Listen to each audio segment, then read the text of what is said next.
So hello, welcome back guys on my channel. So today my video topic is the Arknights Gacha system. Now it is actually a bit of confusing to many peoples that they are try to create a new gacha system in between these kind of big juggernaut games like the Hoyoverse game, Wuthering West, Out of Fantasy and other etc games. So first and foremost thing is that after releasing of the special program of Arknights Endfield, it creates a huge ruckus, or you can say the huge controversy towards the gacha gaming community, because the gacha system that Arknights already provided to us, it is bit of confusing and it is bit of unfair for certain most of the case. Why am I talking about this? Let's break it down. First and foremost thing is that gacha game was not even that big before Genshin released, or you can say that before 2020.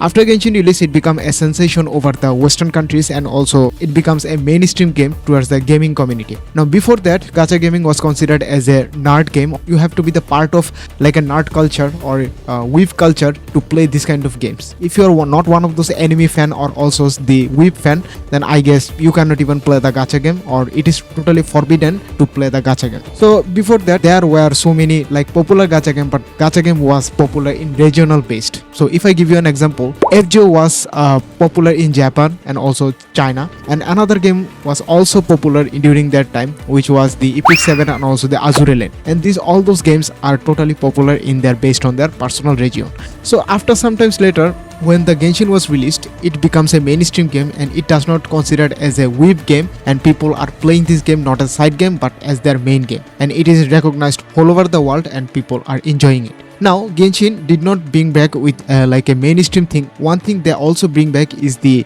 PT system.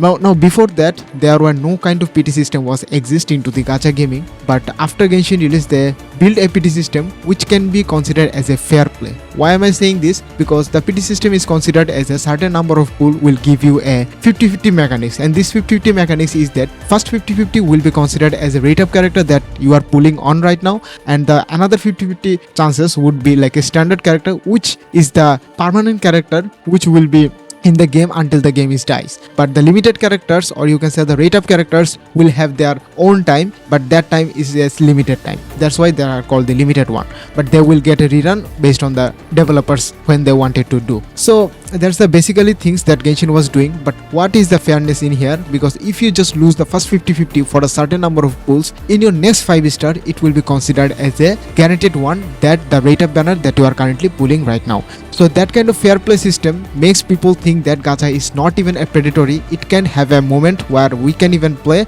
as a safe side and we can even get the character with a certain amount of limited money. Why am I talking about this? Because before Genshin release, FGO was the most popular game, not because of their franchise, or you can say how the bad monetization was in FGO. Now in FGO, there was some kind of case where a persons need to spend 24,000 USD dollar to get a 2 copies of Saver. Can you imagine it? If you just spend 24,000 on a Genshin character, you can even have multiple C6 character based on your luck, or you can even get multiple R5 weapons. That's how the generous was the Genshin system back in the 2020.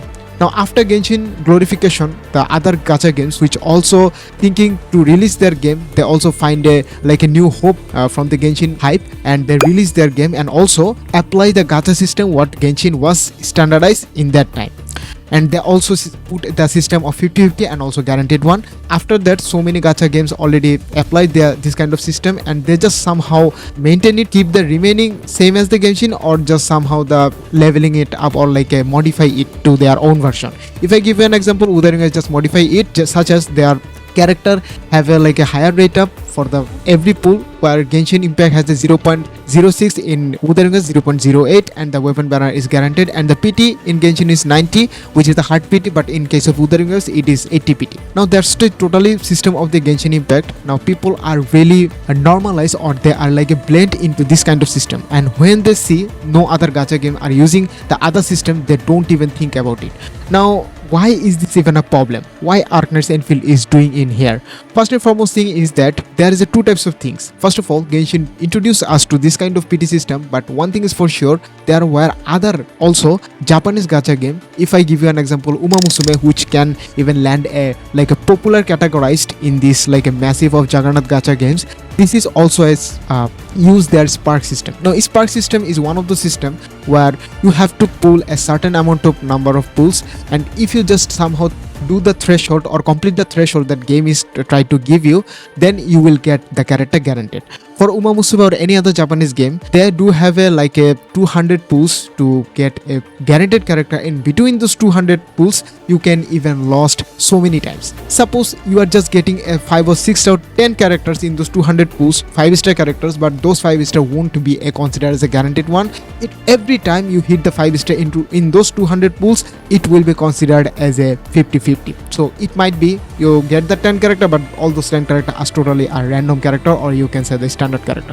So that's how the Japanese gacha spark system. But why people are not even aware of it? Most of the people who are play the gacha game right now, they are totally come from the Genshinfication, and they didn't even play before the gacha game. As myself, who also introduced gacha gaming as from the Genshin Impact, I also know that how it feels. But I already played so many gacha games since 2020, not only Genshin but also the Japanese one. So let's talk about the Arknights Endfield, why it is considered as a fair or why it is considered as a not fair. In Arknights Endfield, there is a two types of system. First of all, it has a character banner and also weapon banner, but in my case I'm going to talk about only character banner. Weapon banner I don't give a f about it, because every gacha game always think about it, they should even provide a free weapon which can even considered as a good substitute for their signature weapon. So in my case I'm not going to talk about weapon banner because I only care about character banner. So in character banner there is a PT system. That PT system is considered as the same as before of the Genshin and also Wuthering Waves, where 80 PT, if you just somehow hit the 80 PT,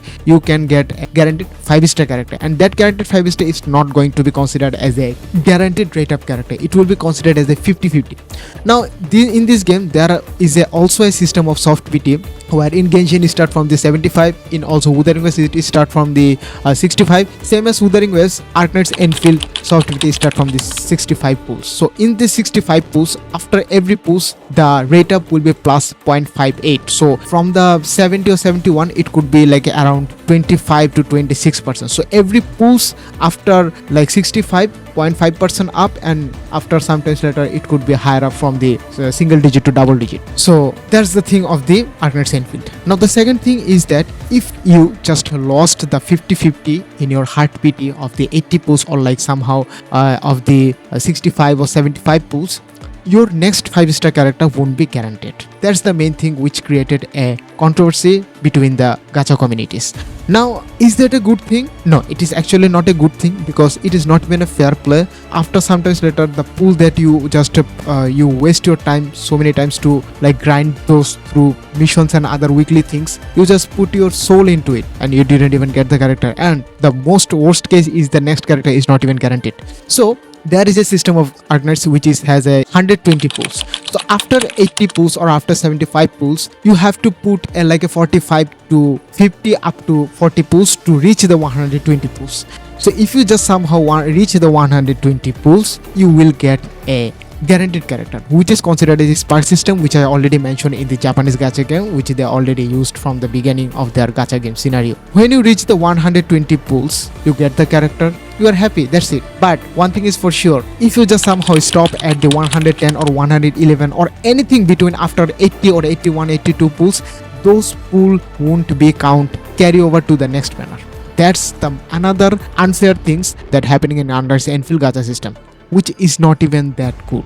Now if I give you an example of when the PT system will be carried over in Arknights, because there is also a interesting, because when you just started to pull on a new banner, because every banner PT will be resetted, but one case, expect one case, and that one case is that if you just somehow pull on the before reaching the 80, if you just pull 41 or 42 number of 50 pulls, that pool will be considered as a carryover to the next banner. Suppose you just thinking that okay, I did 40 pulls, I guess I didn't get the character, I will be just stop at this point and going over to the next banner. Yes, that will be considered as a carryover to the next banner. But in here, when you just lost the 80 pulls or lost the first 50-50, your next 5-star character won't be guaranteed.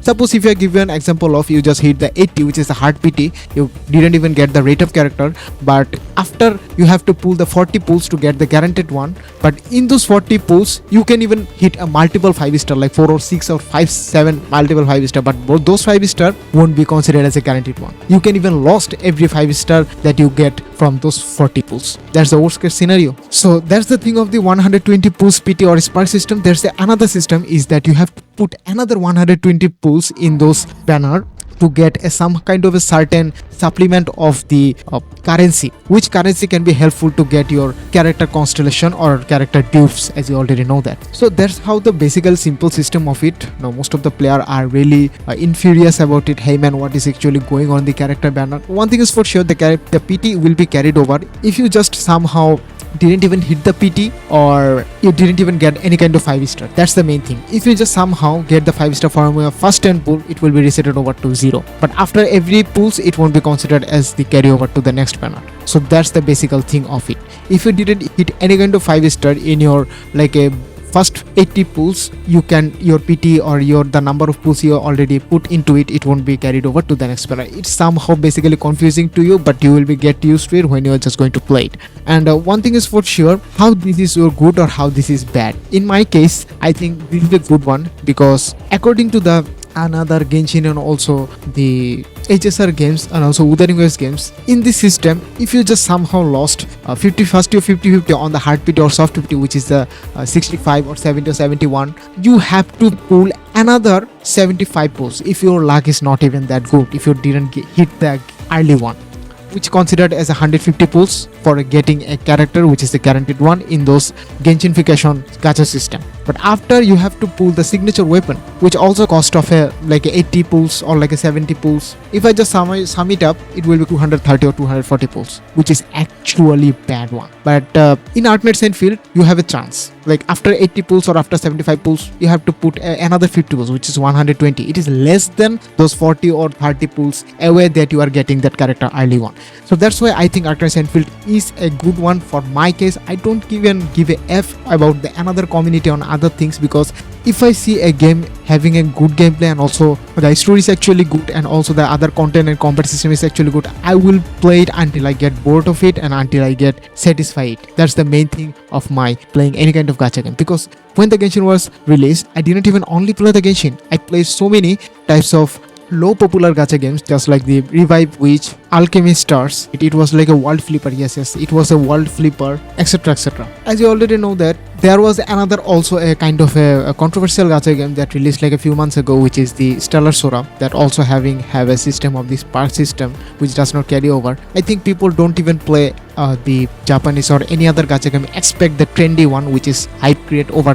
by their big content creators or western content creators. I think you should not even follow their footsteps to play any kind of games, because if you think this game has a worth your time and this game has giving you the enjoy that you wanted to or you are seeking for a long time, I guess you should play it. Don't ever listen to anyone, don't even listen to myself. I'm not even that big content creator. I found a kind of a meme which is actually a funny one. If I just show you this meme, you will be consider me as a Hoyoshil. I'm not actually a Hoyoshil, but one thing is for sure that I already mentioned before, that the PT is like a 40 or 30 less than that, where you have to put your 150 160 pulls to get the like guaranteed character in one of those Genshinfication gacha system. But in Arknights, you have to pull 120, which is like a 40 or 50 pulls away from that like a previous system, and it is actually a good one. But when it comes to the Waves, people are just glazing, and also Genshin just glazing over it without any kind of like a main concern. They think if the PT does not carry over, you are just doomed. Why you have to like carry over the PT? You can even just manage it. That's the main thing. Well,